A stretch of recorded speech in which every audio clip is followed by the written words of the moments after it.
Mag-ulam naman tayo ngayon ng pork. Ito ang sarap. Papatira ko lang siya ng lettuce. Kunin na natin yung binabad ko na pork. Meron na itong toyo, oyster sauce, saka paminta.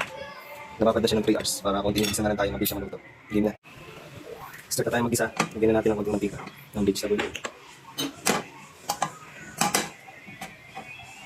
Hindi pantay. Isa na natin yung sibuyas pala.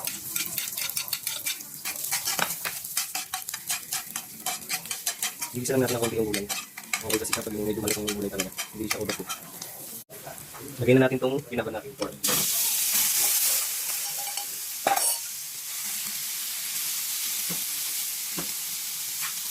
Tagal-tagal ito nakakainit. Grabe. Mahal ko yung broccoli, kaya yung nakagano. Lagyan natin na kami yung wala. Madali ko yung nakakainit.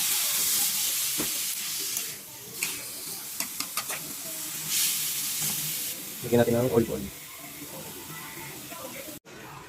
Yan, nagtubig na siya. Pag naiga, tapos nagmantika na siya, malambot na yan. Saka na natin kasama yung gulay. Ngayon lang natin siyang kumulo na kumulo. Naiga na siya.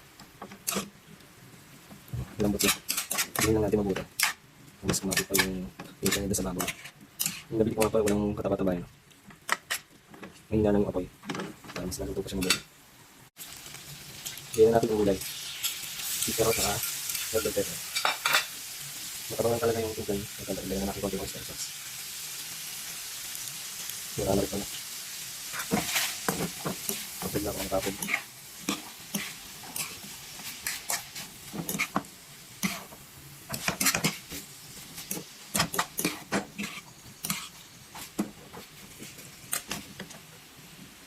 Hintayin na natin maluto yung gulay. Okay yan.